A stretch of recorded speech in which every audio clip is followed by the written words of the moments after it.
주시어서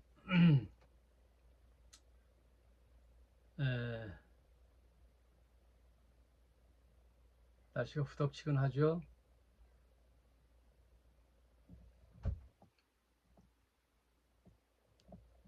어서 오십시오.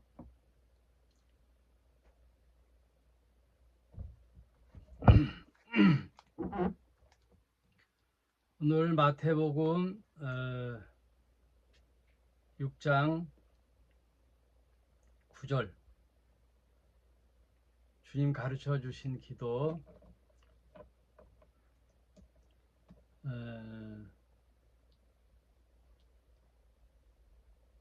지금 복음서 마태복음을 보면은 이렇게 그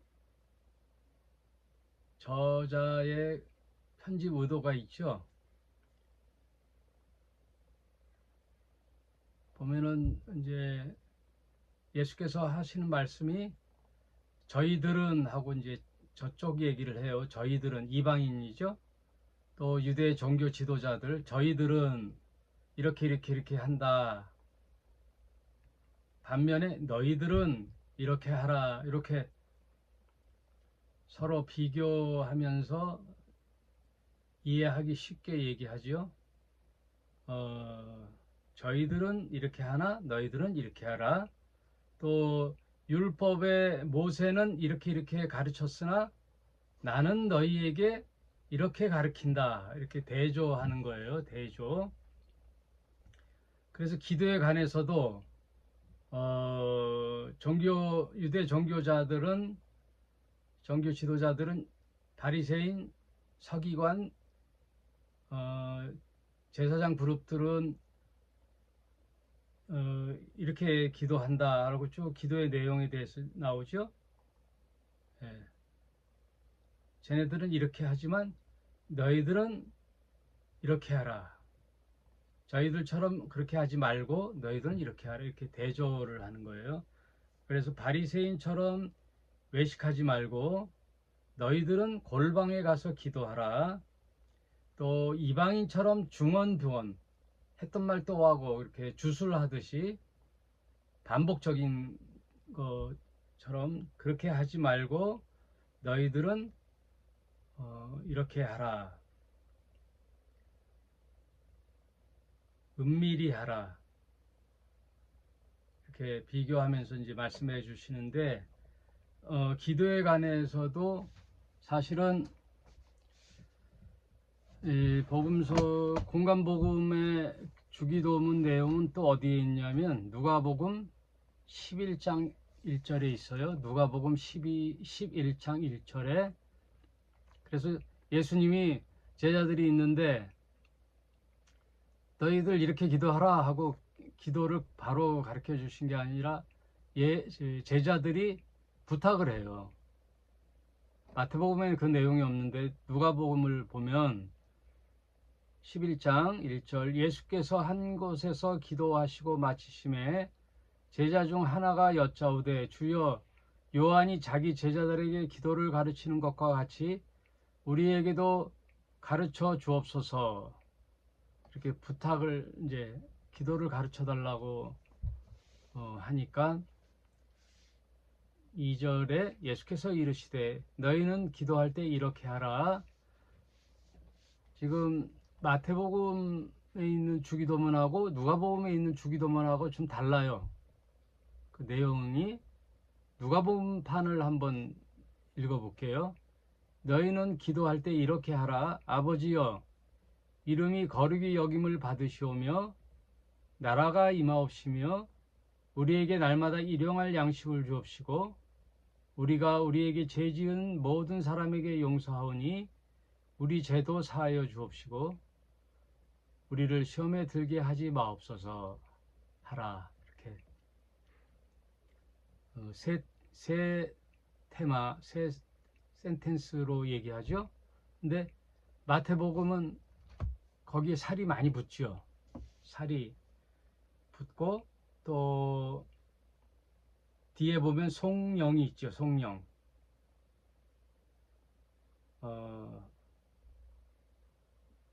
그래서 나중에 첨부됐다고 하는데 뭐라고 나오냐면 우리가 늘 예배나 기도해야 할 때 끝날 때 주기도문 했을 때 뒤에 붙죠. 대개 나라와 건세와 영광이 아버지께 영원히 있사옵나이다. 아멘. 하고 이렇게 송영이 붙어요. 그러니까 모든 예배를 할 때 시작이나 마침 할 때 이 주기도문을 했어요. 그런데 여러분 가만히 보면 복음서를 기록하는 과정 속에 이게 있죠. 예수님의 어록집, 말씀 자료집, 로기온이라고 하는 말씀 자료들, 그러니까 예수님 말씀이 여기저기 흩어져 있잖아요. 누구든지 뭐 기록했다든지 기억했다든지 해서 조각조각 말씀 자료 집이 돌아다니는데 그게 모르니까 그 큐문서라고 하자. 독일 학자들이 이렇게 정해 놓은 거예요. 큐문서.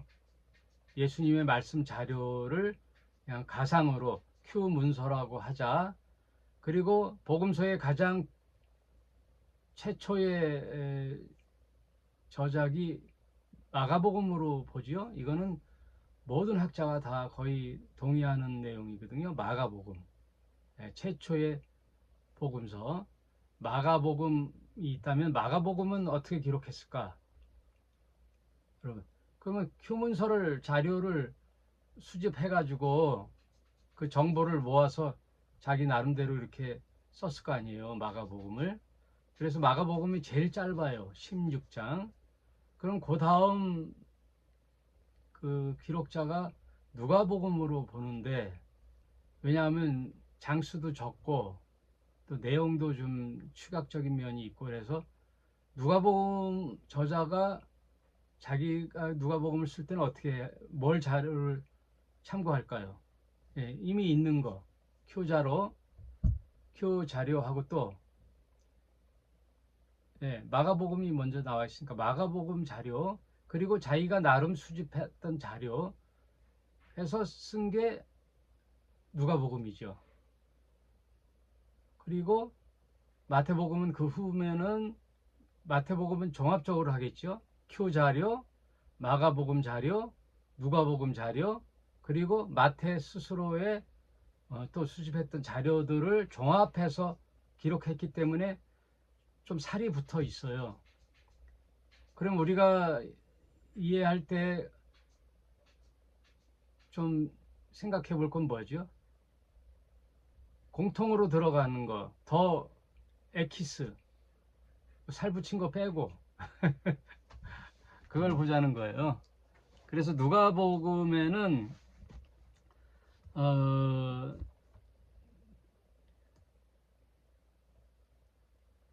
아버지여 이름이 거룩히 여김을 받으시오며 나라가 임하옵시며 그리고 우리에게 날마다 일용할 양식을 주옵시고 또 우리가 우리에게 죄 지은 모든 사람을 용서하오니 우리 죄도 사하여 주옵소서. 우리를 시험에 들게 하옵소서. 이렇게 마태복음보다는 간결하지요. 그래서 오늘 생각해 볼 것은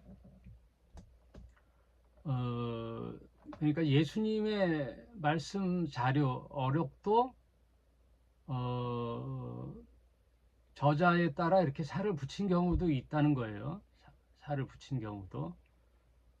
또 전에도 말씀드렸지만 도마복음 같은 데도 보면 더 이 복음서에 없는 내용들이 조금 또 가미되는 것도 있잖아요. 그런 것도 있고 또 요한복음은 전혀 또 접근이 달라요. 요한복음은. 왜냐하면 요한복음은 또 그 당시 기록할 당시가 달라요. 여건이. 그래서 유대의 가장 그 시대의 큰 사건이라고 할 수 있는 AD 70년에 예루살렘 성전이 무너지고 그 예루살렘이 망하거든요. 멸망하는 사건. AD 70년. 로마 장군 티투스에 의하여 이제 함락되죠. 그 사건을 목격한 요한이 AD 100년경에 이제 기록했을 때는 아마 상황이 많이 이제 바뀐 상태에서 기록했기 때문에 요즘 학자들 견해를 보면요, 대체로 예전에는 요한계시록이 가장 나중에 기록됐을 것이다 이렇게 생각했는데, 요즘에 들어와서는 요한복음을 가장 최후의 저작으로 봐요. 기록으로 봐요. 요한복음. 또 요한복음 할 때 또 하기로 하고, 오늘 기도에 관해서 잠깐만요. 옆집에서 공사를 하는지 타카 소리가 타카타카.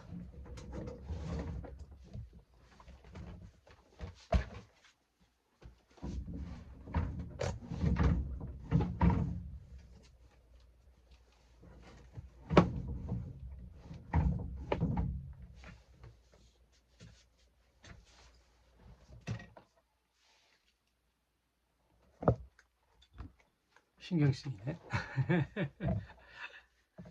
자, 너희는 이제 이렇게 기도하라. 이것도 제자 중에 하나가 우리도 기도를 가르쳐 주세요 하니까 선생님이 그래 이렇게 기도하라 하고 말씀하시는 거예요. 9절, 그러므로 너희는 이렇게 기도하라. 하늘에 계신 우리 아버지여, 이름이 거룩히 여김을 받으시오며. 여기서 보면은 기도가 개인 기도가 아니라 이제 공동체 기도죠. 중보 기도. 우리는 우리 아버지여, 그리고 우리의 기도, 이름이 거룩히 여김을 받으시오며. 하나님 아버지의 이름이 빛나시고, 또 천주교의 기도, 이 주기도를 보니까 당신의 이름이 거룩히 빛나시며 이렇게 또 해석을 했더라고요. 말하자면은 하나님 아버지가 우리들의 삶이나 또 세상 사람들이 우리를 볼 때, 믿는 신자를 볼 때 그 믿는 신이 이름이 존귀함을 받는 거죠. 하나님 이름이 거룩히 빛나시며, 혹은 하나님 이름이 거룩히 여김을 받으시오며. 그래서 전에도 말씀드렸지만 하나님이 직접 사람들에게 역사하는 일은 없죠. 모든 믿는 신자들이 하나님을 믿는 그 믿음의 삶으로 연결돼서 사람을 보고 하나님을 믿게 되고, 또 하나님의 영광이 드러나죠. 그래서 제가 산상수훈의 결론적으로 말씀드렸던 것이, 너희 빛을 사람 앞에 비추게 하여 너의 착한 행실로 세상 사람들이 너의 착한 행실을 보고 하나님 아버지께 그들이 영광을 돌리게 하라. 우리가 하는 게 아니라 그들이 우리 착한 행실을 보고 감동을 받아서 하나님 아버지께 영광을 돌리는, 그게 산상수훈의 핵심 주제 같아요. 꼭 우리 신자를 통하여 그 신이 영광을 받으시죠. 그 말씀을 생각해 볼 때 우리가 우리 삶이 모범이 돼야 되겠죠. 많은 사람들에게 빛이 돼야 되겠죠. 내가 너처럼 믿을 것 같으면 교회 안 다닌다. 그죠? 뭔가 믿는 신자들에게는 기대를 하죠. 예. 아, 저분 목사님이래. 아, 저분 장로래. 저분 집사래. 이렇게 하면은 뭔가 다르죠.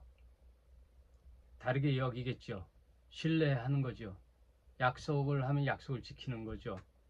거짓말은 안 한다고 생각하겠죠. 근데 예전에는 그랬어요. 예.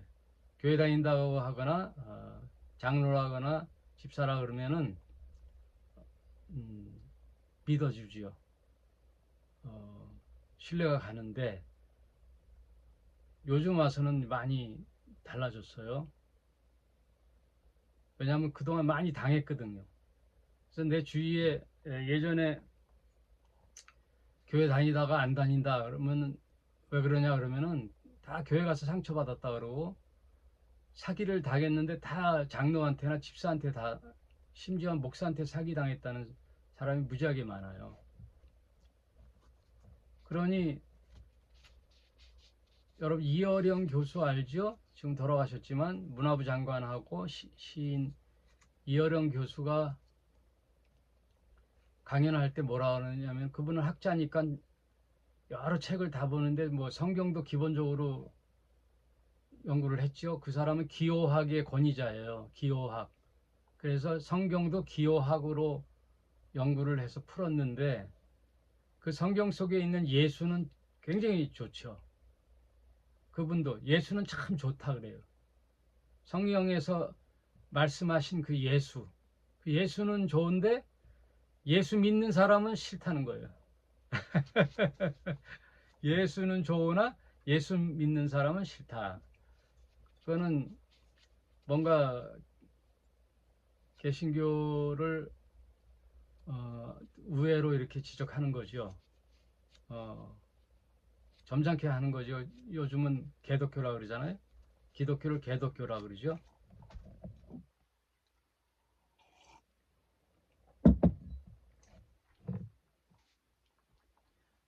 꼭 뭐 믿는 신 대상이 아니더라도 우리 집 가정에서도 부모님이 자식들이 나가서 선한 영향력을 펼치고 성공하고 또 많은 사람에게 유익을 주고 그러면 참 누구 자식인지 참 자식 농사 잘 지었다 그러잖아요. 그 부모님이 이름이 높임을 받잖아요. 반대로 악을 펼치고 안 좋은 영향을 펼치고 욕을 바가지로 먹으면 그뿐만 아니라 부모도 욕을 먹잖아요.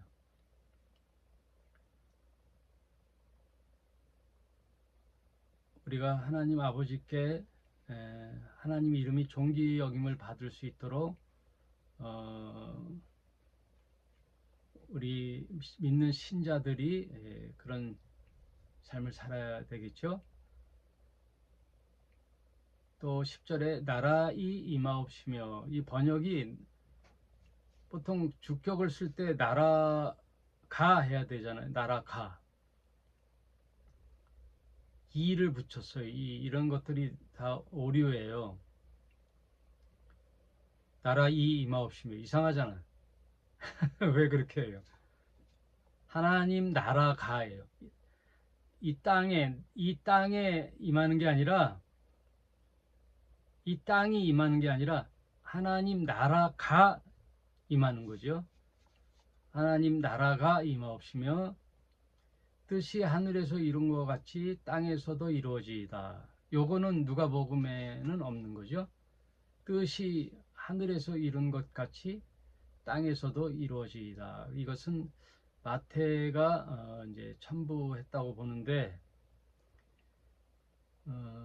하늘에서 우리 창세기에 보면은 천지 창조할 때도 하나님이 복수로 나오죠. 우리가 우리 모양대로 우리 형상대로 사람을 만들자. 저가 우리처럼 선악을 분별하는 것을 깨닫게 되었다. 뭐 이거 우리가가 나오죠. 우리가 복수죠. 그래서 그 성부, 성자, 성령께서는 늘 같이 마음이 하나죠. 예수께서 늘 말씀하시는 것이 아버지가 내 안에, 내가 아버지 안에. 예. 그리고 예수님은 온전히 자신의 뜻을 이 땅에 펼치러 온 게 아니라 아버지 뜻을 이 땅에 전하러 오셨죠. 그래서 하늘에서는 그 샬롬이 일어났단 말이에요. 샬롬. 그러니까 내 주장을 할 때는 샬롬이 안 일어나죠. 내 주장, 나, 개인, 나만의 이득 이럴 때는 샬롬이 안 일어나요. 우리라는 공동체, 어떤 재화가 있으면 우리라는 여러 사람이 분배를 정확하게 해야 되잖아요. 그럴 때 샬롬이 평화가 일어나는데 누구만 독차지한다 그러면 샬롬이 안 일어나죠. 시골 농가의 저수지의 물을 누구 혼자만 또랑을 파서 그쪽만 물이 내려가게 했다 그러면 나머지 논에는 농가 밭에 물이 안 들어가면 난리 나죠. 그러면 그 동네 사람들이 가만 안 있어요. 그럼 평화가 안 일어나죠. 그 저수지의 물이 그 동네 마을 모든 사람에게 골고루 물이 흘러가게 하는, 마음이 합하여지고 서로 마음이 하나가 될 때 평화가 일어나는 거죠. 그것은 하늘에서는 그렇게 됐단 말이에요. 성부, 성자, 성령이 마음이 하나가 됐단 말이에요. 뜻이 하나가 됐어요. 아버지의 뜻을 가지고 이 땅에 와서 예수님은 오로지 내 뜻대로 마옵시고 아버지 뜻대로 하옵소서라고 겟세마네에서 기도할 때도 마찬가지고, 그리고 예수님이 뱉어놓으신 사복음서의 말씀들을 다 기억나게 하고 수행케 하시고 그 말씀대로 역사하시는 분은 또 누구예요? 성령님이거든요. 성령님은 말씀 안에서 역사하는 거예요. 그래서 성령님이 진리의 영인 거예요. 그래서 성령님은 하나님과 예수님의 말씀 외에 다르게 역사하지를 않아요. 언제나 마음이 하나예요. 성부, 성자, 성령이. 그런 것처럼 이 땅에서도 우리에게 늘 예수님이 하신 말씀이 뭐예요? 네. 서로라고 하거든요. 서로 사랑하라, 뜻을 하나로 하라, 마음이 합하라, 합력하여 선을 이루라. 네. 그 마음을 하나 되게 하는 거예요. 하나 되게. 내가 너희 안에, 너희가 내 안에 있는 것처럼 너희도 서로 마음을 합하여 서로 사랑하라. 하나됨이에요. 하나됨. 부부가 마음이 다르면 괴롭지요. 다른 사람 마음에 콩밭에가 있고 이 사람은 이쪽을 방향을 보고 저 사람 저쪽 방향. 그러면 부부라는 게 하나님과 우리 사이를 가장 잘 설명하는 인간의 삶의 표본이 부부예요. 부부, 신랑과 신부, 아내와 남편, 하나, 한 몸, 합일일체. 그래서 부부 일심동체. 그래서 예수님 마음과 내 마음이 하나가 되는 거예요. 그래서 성경에서는 가장 지적하는 말씀은 내 생각을 지적하는 거예요. 내 생각, 사람 생각. 베드로에게 예수님이 지적했죠. 너는 나를 넘어지게 하는구나.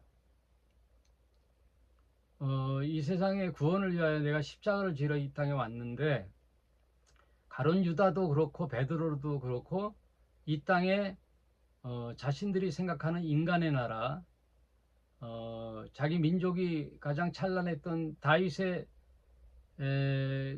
그 나라를, 다윗 왕조를 재건하기 위한 로마의 압제에서 벗어나 예수님이 왕이 되는 그 이스라엘 나라의 등극, 그걸 꿈꿨죠. 예, 가능성이 있다고 본 거예요. 그래서 처가 또 삶의 터전들을 다 버리고 잠시 예수를 따른 거예요. 처음부터 뭐 진리의 고상한 목적을 위해서 따른 게 아니라 다 자기 생각으로 따른 거란 말이에요. 예수가 하나님 그 자기 나라의 왕으로 등극할 때 하나는 좌편에 하나는 우편에 앉게 해달라고 또 청원도 했잖아요. 그러니까 나머지 제자들이 다 화가 났다 그랬잖아요. 다 똑같은 생각이라고. 그리고 열심당파였던, 말하자면 민족의 해방을 위하여 게릴라전을도 불사하는 열심당파들, 무력으로 저항하는, 말하자면 예전에 우리나라의 일제 때 그 독립을 했던 독립군과 같은 그런 당파가 열심당파인데, 그것의 일원이었던 가룟 유다가 3년 6개월 동안 예수를 틈틈이 살펴봤겠죠. 과연 이 예수를 통하여 그런 무력혁명을 일으킬 수 있을까? 라고 생각하면서 가장 중요한 재정도 이제 맡았잖아요. 재정이 제일 중요하잖아. 그러나 점점 갈수록 이상한 소리를 하거든요, 예수가. 예. 급기야 내가 몇 날이 못 되어 십자가에 달려 죽게 될 거라고 하는데, 저 제사장들과 장로들에 의하여 자기가 십자가에 매달려 죽게 될 거라는 이상한 소리를 하니까 무슨 헛소리냐고. 예? 내가 그러려고 집 다 팽개치고 생계 팽개치고 여기 와서 이런 짓 하는 줄 알고 있냐고. 해도 너무 예수님 선생인 스승인데도 헛소리 하네, 그런 얘기예요. 예. 안 된다고 하거든요. 예수님의 팔을 붙잡고, 예. 간하여 가로되 간하여 가로되가 언어에 보면은 거의 협박조거든요. 무슨 소리냐고, 무슨 소리냐, 절대 그런 일은 있을 수 없다 그랬더니 예수님이 뭐라 그래요? 바로 사탄아 물러가라. 그 마음이 벌써 사탄 짓을 하는 거거든요. 예, 너는 나를 넘어지게 하는 자다. 그러면 아버지의 뜻을 거스르란 얘기거든요. 너는 나를 넘어지게 하는 자로다. 사탄아 물러가라. 그 생각이 뭐냐면 사람 생각이라는 거예요. 사람 생각으로는 빨리 독립해서 호의호식하고 자기네도 힘을, 권력을 가지고 한번 이 세상 멋지게 살아가는 거, 그런 세상. 예수가 많은 기적을 행하는 거 보니까 가능성이 있거든요. 물고기 2마리와 보리떡 5개로 약 2만 명이 먹게 하고, 무리를 거르시고, 돼지 2,000마리를 그냥 바닷속에 숨을 시키는 그런 놀라운 기적을 행하는 자, 바람과 파도를 당장 말씀 하나로 잔잔케 하시는 분, 또 소경과 안진뱅이를 말씀 한마디로 일으키시고 귀신을 내쫓고 하시는 그런 3년 6개월 동안 놀라운 기적들을 체험한 이 제자들에게는 가능성이 있다고 본 거예요. 그런데 그 당사자가 헛소리를 하니까 안 되는 거죠. 안 되는 거예요.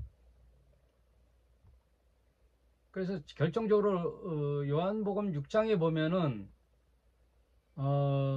내가 그 일로 온 게 아니라 나는 십자가 달려 죽어서 너희들은 나를 어떻게 따르는지 보니까 먹고 배부르기 때문에 따르는구나 하고 그 오병이어의 표적을 보고 따르는 거예요. 그러니 너희들은 먹고 배부르기 때문에 나를 따르고 로마의 압제로부터 벗어나기 위해서 따르는데, 나를 진정 따르는 자는 내 살과 피를 먹고 마셔야 된다라고 하니까 해괴한 논리를 피거든요. 그동안 들어보지 못한 회개한 논리죠. 내 살과 피를 먹어라. 내 살과 피를 먹어라. 도저히 용납이 안 되니까 그 나머지 5천 명에서 2만 명은 다 도망가고 누구만 남았느냐? 제자들만 남잖아요. 요한복음 6장. 그래서 요한복음 6장이 아주 터닝 포인트예요. 다 도망가고 제자들만 남았을 때 그 제자들에게도 예수님이 당당히 말씀하시거든요. 너희도 갈 테면 가라 했을 때 제자들이 역시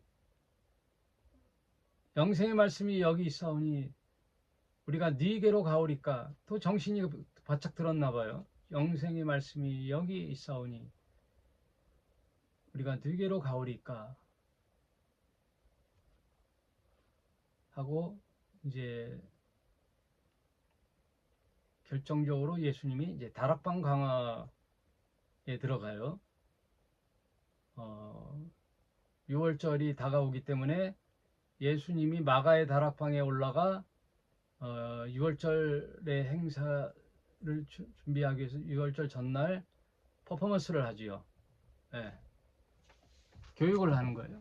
시청각 교육. 포도주를 따르고 또 떡을 떼면서 이건 내 살이요, 이건 내 피라고 시청각 교육을 하는 거예요. 여러분, 이 포도주의 유대인들의 이미지는 우리랑 사뭇 달라요. 술이 아니에요. 우리는 내 반려자를 얻기 위하여 세레나데를 하죠. 프로포즈를 할 때 어떻게 해요? 반지를 준비한다든지 꽃을 준비해서 고백을 하지요. 나의 영원한 반려자가 되게 해달라고. 그러면 그 꽃을 받고 반지를 끼면 오케이잖아요. 예, 거부할 수도 있고. 그런데 유대인들은 어떻게 하냐면 포도주를 건네는 거예요. 포도주를 그 가족들이 있고 그 신부에게 포도주를 건넸을 때 그 포도주를 마시면 응답하는 거예요. 오케이라는 거예요. 청혼을 받아주는 거예요. 그 포도주의 의미가 그런 거예요. 그 예수님은 그 포도주의 의미를 자신의 피를 먹고 마시는 거거든요. 피. 예수의 피와 살을 먹고 마신다는 것은 십자가의 죽음의 길을 우리도 따르겠다라는 그런 의미예요. 그래서 그 다락방 강화를 마지막으로 하고 거기에 가룟 유다는 참여를 안 하죠. 슬며시 나갔더니 밤이었더라. 밤의 자식은 밤으로 나가는 거죠. 너희는 낮의 자식이니 빛의 자녀니 라고 그러잖아요. 그러니까 이런 센텐스들이 성경의 곳곳에 숨어 있어요. 너희 아비 마귀는, 그래서 우리들의 예전에 그 신부는, 미안하지만 저와 여러분 예전의 신부는 그냥 일반인 정상적인 사람이 아니에요. 우리의 신부는 우리 부모님의 누구누구 아들이 아니에요. 마귀의 자식이에요.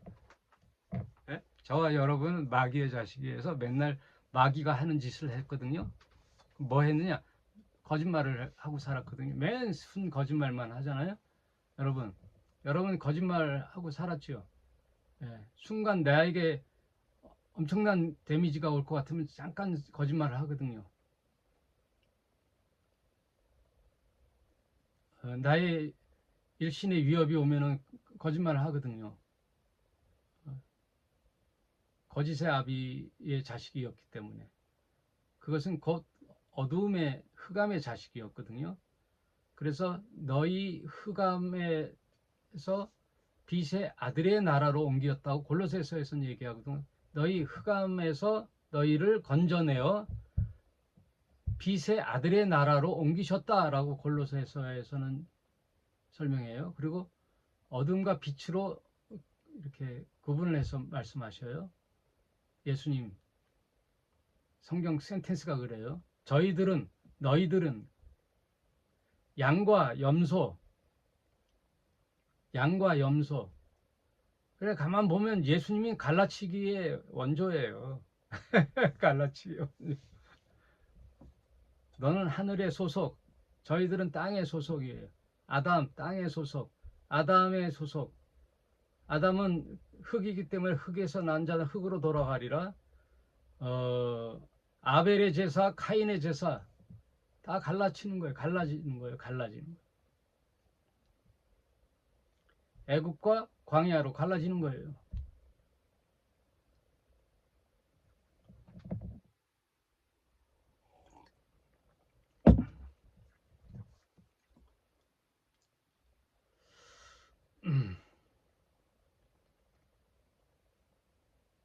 양과 염소로 나뉘고, 가룟 유다가 예수를 팔기 위하여 떡과 포도주를 받지 않고 여기서 나를 팔 자가 있다 하니까 누가 서로 넌가 젠가 하고 살펴볼 때 살며시 나가니 밤이었더라는 게 나와요. 왜? 밤의 소속이었기 때문에. 그리고 로마서에 보면은 빛의 자녀처럼 낮에 행하는 것처럼 단정히 행하라 그러거든요. 단정히 행하. 여러분, 온갖 범죄는 밤에 이루어지거든요. 네. 그리고 모든 거짓과 불의는 드러나지 않고 암암리에 일어나거든요. 밤의 역사거든요. 그래서 낮에 사람처럼 자녀처럼 단정하라. 그게 어거스틴의 회심의 말씀이기도 하죠.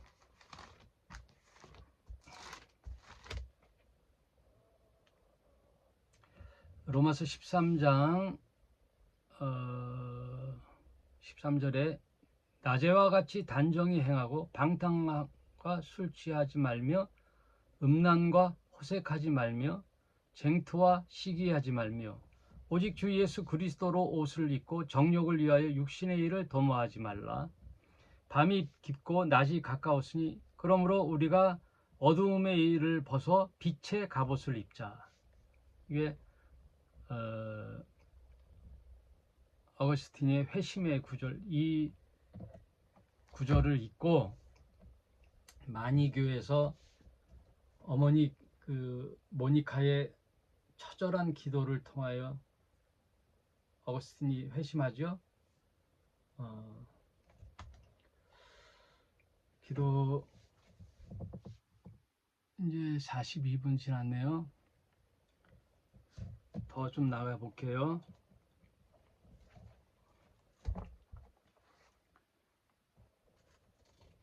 하나님 나라가 이 땅에 이루어지는데, 그래서 하나님 뜻이 이 땅에 이루어지길 원하는, 그럼 이 땅에 뭘 이루어지느냐? 평화와 공존이에요. 평화, 공존. 아까도 말씀드렸지만 평화라 할 때는 모든 재화와 물질, 우리가 먹고 사는 이 문제들이 공평하게 나누는 일, 그래야 평화가 이루어지거든요. 하다못해 시장 골목에 박스를 하나 쥐더라도 자기縄바리가 있어서 절대 남이 가져가지 못하게 하죠. 자기縄바리예요. 독차지하는 거예요. 여기는 내 땅이야, 내 구역이야. 침범했을 땐 전쟁 선포거든요. 그러니까 머리끄댕이 잡고 싸우는데, 이게 아줌마들의 그 아낙네들의 싸움이 아니라 가만히 보면 모든 세상 싸움이 그거 논리거든요. 내縄바리, 내 구역을 침범하는 거거든요. 내 카르텔을 침범해 감히. 네?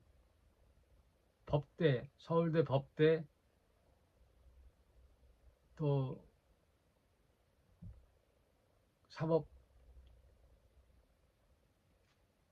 또 판사들, 로얄 패밀리들, 강남 이런 카르텔, 법적 카르텔. 그러면 서로 봐주지요. 서로 그 자식들이 또 연계가 되고 출세를 하고, 그 서로 카르텔을 형성해서 자손 만대까지 안전하게 사는 거, 그들의 목표잖아요. 그런 거를 위협을 받을 때 진짜 평화가 깨지는 거죠. 이 땅에 그런 구조가 있을 때는 평화가 있을 수 없어요. 그래서 하나님 뜻이 이 땅에도 이루어질 때는 상생, 함께 행복하게 사는 거예요. 더불어 참 안식의 나라, 이런 나라는 자본주의 사회나 이 돈이 주체가 된 나라나 또 민주주의 사회도 그게 뭐 어느 정도 어렴풋이 되지만 온전한 나라가 아니죠. 자본주의 체제에서는 돈이 주인인 나라가 되기 때문에, 돈이 신이 되는 만모니즘의 이 시대에서는 참 안식과 평화의 나라는 요원하죠. 그래서 이사야서에 어린 양이 사자와 곰과 함께 뒹굴고 어린아이가 독소굴에 손을 넣어도 물리지 않는, 또 사자와 호랑이가 풀을 먹고 참 사랑과 평화의 그 나라가 언제 이루어지느냐? 그게 그리스도의 나라예요. 그리스도의 나라. 그럼 지금은 어느 상태냐? already but not yet이라고, 그리스도가 이 땅에 십자가를 지심으로 이제 평화의 선언을 하시고 이제 그 나라가 이 땅에 임하는 그 사이에 그 긴장 상태에 지금 현재 이미 하나님 나라가 이 땅에 임하기 시작했는데 아직은 완성이 되지 않은 이 긴장 상태의 영원 각축장이라고 할 수 있죠. 영원 각축장. 사탄이 완전히 멸망받은 게 아니라 사탄의 나라와 하나님 나라의 성령이 서로 자신의 나라의 영혼들을 확보하기 위한 영적 각축장이라고 볼 수 있죠. 그러면 그래서 예수님이 마지막 미션이 뭐예요? 더 그레이트 커미션, 대위임 명령이잖아요. 이제 나는 간다. 그러나 너희에게 내 모든 권한을 위임한다. 그 위임령이에요. 어떤 위임령? 아버지가 내게 주신 위임. 아버지가 나를 위하여 나에게 하늘과 땅의 모든 권세를 내게 줬어. 그 권세를 이제 너희에게 위임한다. 그러니 너희는 가서 모든 족속으로 제자를 삼아 아버지와 아들과 성령의 이름으로 세례를 베풀고, 그 아버지와 아들과 성령의 이름으로 세례를 주란 말은 하나님 나라 백성으로 인치라는 거예요. 그래서 하나님 나라 백성 삼으면 성경에 얘기한 예수님의 하나님 나라의 교훈들 있죠. 지침서. 하나님 나라 백성이 이렇게 살아라. 그동안 산상수훈이 그 얘기잖아요. 그 복음서에 나와 있는 모든 하나님 나라의 헌법을 가르쳐 지키게 하라. 가르치는 걸로 끝나는 게 아니라 가르쳐서 지키게 하라. 그러나 너희에게만 그렇게 그냥 덩그러니 주고 가는 게 아니라 나와 같은 보혜사 성령을 너희에게 보낼 터이니 보라, 성령이 세상 끝날까지 너희와 함께 하리라. 그 얘기가 마태복음 28장 20절이에요. 그래서 그게 위대한 위임 명령, 더 그레이트 커미션이라고 그러는 거예요. 대위임령이에요, 그게. 그 하나님 나라가 이제 이 땅에 임할 수 있도록 계속 사탄의 세력들과 영적 전쟁을 하는 거예요. 사탄의 나라는 뭐예요? 이 땅에 잘 먹고 잘 살기 위해서 나나나 하면서 물질 만능주의로 자기 중심적 삶을 사게끔 사는, 마치 카르텔처럼 그렇게 살아가는 세력과, 우리는 나나나가 아니죠. 너와 나, 우리예요. 우리라는 공동체. 그건 뭐예요? 뜻이 하늘에서 이루어진 것 같은 이 땅에 하나님 나라 자녀라는 공동의 공동체의 목표가 있는 거예요. 나 잘 되려고 하는 게 아니란 말이에요. 이미 여러분 이제 가치관이 전도예요. 예전에 마귀의 자녀로 살 때 나나 하고 그냥 우리 가족 나 잘 먹고 잘 살면 끝이야. 이 땅 내가 잘 먹고 잘 살기 위해서는 이 땅이 안전해야 되니까 이 땅에 또 같이 하는데 목표는 항상 나야. 내 중심적 사고. 잘 먹고 잘 살고 우리 자손 만대로 잘 먹고 잘 살고. 그러나 예수님이 가르쳐 준 그 나라는 뭐예요? 우리 상생, 너와 나, 진리, 사람 생각이 아니라 하나님의 뜻, 예수님의 말씀. 그래서 어제도 말씀 나눴지만은 성경을 한번 읽었다고 해서 뭐 그냥 성경 별반 없대? 성경이 다 그 얘기 돼? 아니에요. 계속 씹어먹듯이 읽고 또 읽는 거예요. 밥 매일 먹잖아요, 밥. 썩어 문드러져 죽을 때까지 먹는 밥 뭐하러 먹어? 안 먹고 말지. 아니잖아요. 밥을 먹는 거예요, 밥을. 고기도 또 먹고, 육의 양식, 또 운동도 하고, 건강하기 위해서 운동도 하잖아요. 그리고 절제도 하고, 건강을 위해서 담배와 술도 절제를 하고, 안전한 수면을 취하고, 정신적 건강을 위해서 취미생활도 하고, 독서도 하고, 영화도 보고, 친구도 만나고, 교제도 하고. 그렇지만 영적으로 우리는 또 하나님 말씀을 읽어야 되잖아요. 말씀을 읽어야 돼요. 마치 밥을 먹듯이 또 읽는 거란 말이에요. 그러면 어제 읽었던 말씀이 또 오늘 똑같지가 않아요. 또 새롭게 다가오고. 말씀을 또 곱씹어 보고 사유하고, 이 말씀이구나 하고. 그러면 점점점 나 중심적 사고에서 성경의 말씀대로 사는 거란 말이에요. 아담이 에덴 동산에서 놓친 게 뭐예요? 하나님께서 선과 악을 알게 하는 저 나무의 열매는 절대 먹지 마라. 먹는 날에는 정령 죽으리라는 그 말씀을 늘 기억해야지. 순간 사탄이 아니야, 그거 먹는 날엔 너도 하나님이 될까봐 저 하나님들이 엄포를 준 거야. 거짓말을 한 거야. 말하자면 하나님이 거짓말하고 자기는 진짜라는 거예요. 그러면 아담이 사탄의 말에 하나님은 거짓말이구나, 사탄이 진짜 말이구나 하고 사탄의 말에 순종을 했단 말이에요. 먹는 날은 정령 죽으리라 라는 하나님 말씀을 잊어버리는 거예요. 늘 우리는 거기에 노출되어 있는 거예요. 그게 어느 날이 됐을 거예요. 사탄이 한 번 공격으로 끝난 게 아닐 거란 말이에요. 사탄이 그리고 또 뭐라 그래요? 동산 모든 나무 실과는 내 임의대로 먹되 하면서 여러 가지 조건을 자꾸만 거는 거란 말이에요. 그럼 사탄이 뱀이에요? 뱀이 아니잖아요. 사탄은 뱀이 아니에요. 우리 또 처형은 뱀만 보면 막 그래. 사탄이라고. 근데 어떤 사람은 뱀이 좋잖아요. 막 뱀을 애완으로 그거로 키우잖아요. 뱀도. 설치류도 키우지요. 두더지도 막 키우고 또 도마뱀도 키우고 하는 사람들 있잖아요. 사람마다 다 틀려요.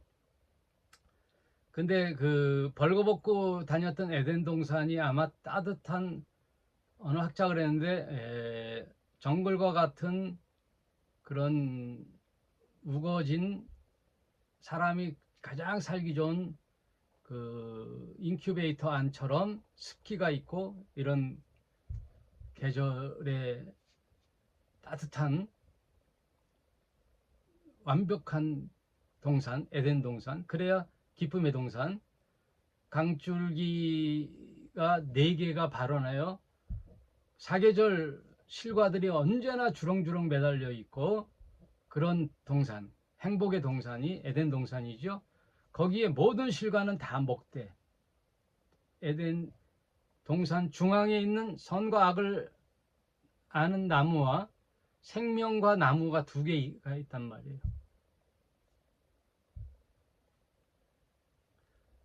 언제나 선악을 알게 하는 먹을 가능성이 있는 인간에게 하나님은 예비를 해놨죠. 생명나무 열매를 예비해 놓은 거란 말이에요. 그 생명과 열매가 누구예요? 예수거든요. 그러면 아담은 뭐예요? 첫째 아담이고요. 예수님은 둘째 아담이거든요. 구약은 옛 백성, 십계명, 구약, 신약은 새 백성, 후 아담에 의하여 세워지는 나라. 그러니까 성경에는 이런 보완책이 다 있단 말이에요. 우리를 구원하기 위한 계획. 또 뭘 하다가 또 여기까지 흘렀어. 동산에 그러니까 늘 사탄의 유혹에 노출되어 있잖아요. 저희들은 육신에 거하는 동안에 이 세상에는 흑암의 세상이잖아요.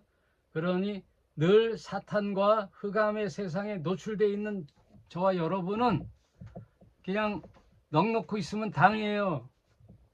그러니 늘 하나님 말씀을 묵상해야 돼요. 장사 없어요. 뭐 누구 목사 말 별로 효력이 없어요. 가짜 뉴스일 경우가 많아요. 목사들이 감히 한단 말이에요. 감히 해. 자기 생각을 감히 한단 말이에요. 그 자기 생각이 뭐예요? 사람 생각. 뱀 얘기하다가 마무리를 안 했네. 뱀이 냉혈 동물이니까 차잖아요. 그랬더니 아마 접근하기 쉬웠을 거예요. 그 아담과 하와가 많은 동식물이 있으니 애완동물이었겠죠. 그러면 뱀이 혐오 동물이 아니란 말이에요. 시원하니까 애완동물이었단 말이에요. 사탄이 왜 뱀을 통하여 역사했냐? 더 애정이 가 있었을 거예요. 뱀에게. 늘 친근한 자를 통하여 역사하거든요. 악은 친구를 통하여 역사하거든요. 늘 경계심이 있는 자들을 통해서는 역사를 안 해요. 사기도 보면 다 아는 사람, 측근들, 가까운 사람들, 뱀을 통하여 역사하는 거예요. 그럼 예수님도 뱀에 대해서 너는 뱀처럼 지혜로워라 그랬잖아요. 뭐 뱀처럼 되라는 거예요? 뱀처럼 지혜로워라는 얘기예요. 그러니까 늘 가까이 있고 친하고 집착하고 이런 걸 통해서 우리가 시험을 받는단 말이에요. 돈에 집착하는 사람들, 돈 하고 다니는 사람들은 돈으로 시험을 당할 가능성이 크다. 그 얘기예요. 여러분, 뭐 세상에 내가 뭘 이루어야 되겠다. 지식을 통하여 내가 그런 신앙 믿음을 저버릴 경우에 노출되기 쉽다 이거예요. 지식을 탐구하고 많이 알으니 모르는 사람을 업신여기고. 여러분, 그렇다는 뜻이 아니라 대체로 지식인들이 그렇단 말이에요. 남들보다 뭘 좀 안다 하면 교만한 자들이 대체로 많아요. 지식인 치고 겸손한 사람 본 적이 없으니까. 본 적이 없어요. 다 지 잘난 맛을 살고 뒤 팔뚝 굵다 그러니까.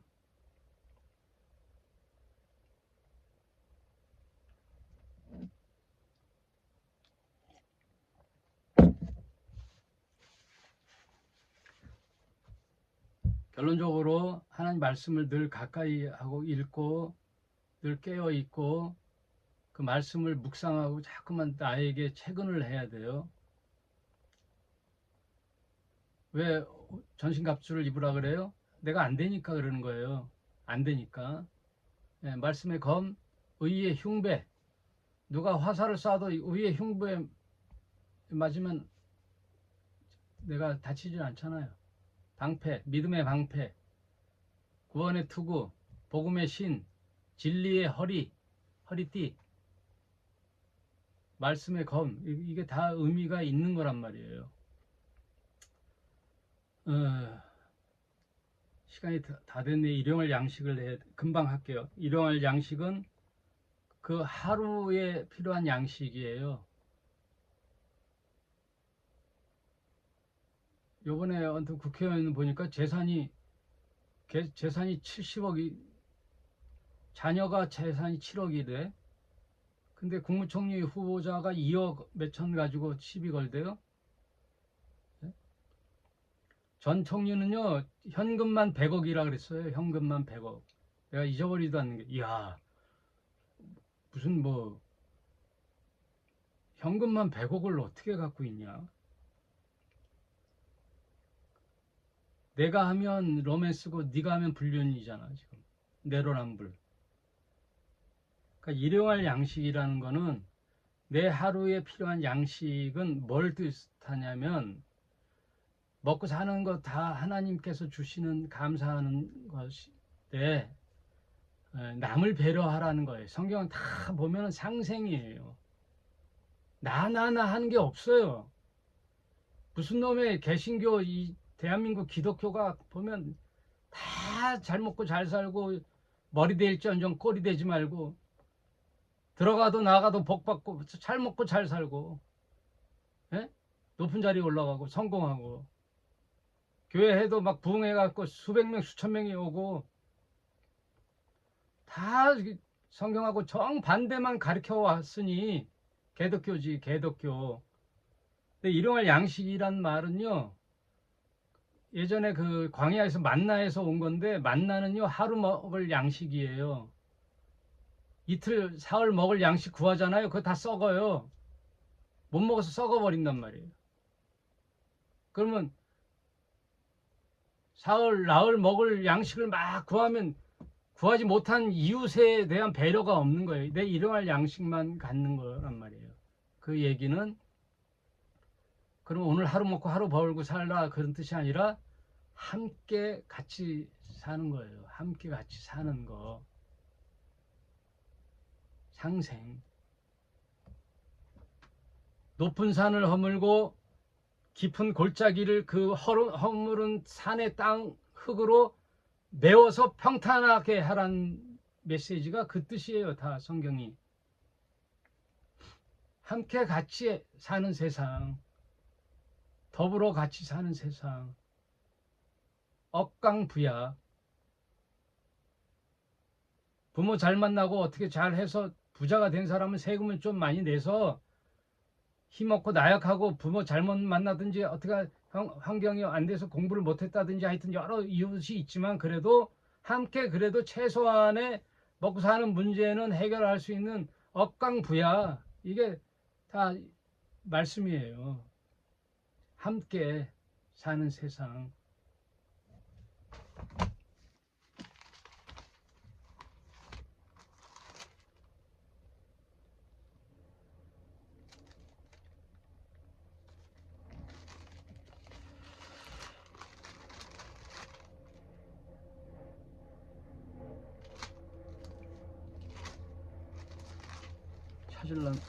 보려면 갑자기 생각나면 안 돼.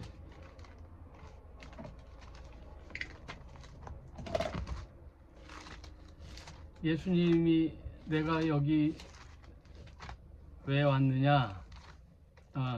누가복음 4장 18절 주의 성령이 내게 임하셨으니 이는 가난한 자에게 복음을 전파하게 하여 내게 기름을 부으시고 나를 보내사 포로된 자에게 자유를 눈먼 자에게 다시 보게 함을 전파하여 눌린 자를 자유케 하고 주의 은혜의 해를 전파하려 하심이라 하였더라.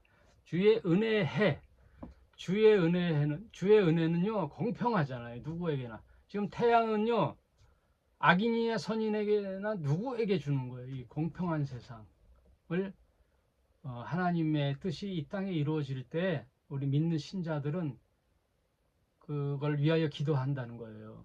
이 세상에 가난한 자들에게 보살핌이 있는 거죠. 그리고 부자들도 부자들이 된 그거를 횡포하지 않도록 그들에게도 은혜를 주는 거죠. 꼭 부자들은 나쁜 놈이다 이렇게 생각하면 안 되죠. 네, 그들에게도 그런 말씀으로 기회를 줘야 되는 거죠. 아무튼 주님의 가르쳐 주신 기도는 공동체를 위한 기도, 나를 위하여 개인이 기도하는 것은 골방에서 하나님 뜻을 이루기 위한 자각을 하는 회개하는 기도 외에는 대체로 다 중보 기도. 그래서 로렌스 형제는 나는 중보 기도 외에는 기도하지 않기로 작정했습니다. 그 말이 참 귀감이 되죠. 나는 앞으로 중보 기도 외에는 기도하지 않으려고 작정했습니다. 로렌스 형제의 기도. 오늘 여기까지 하겠습니다.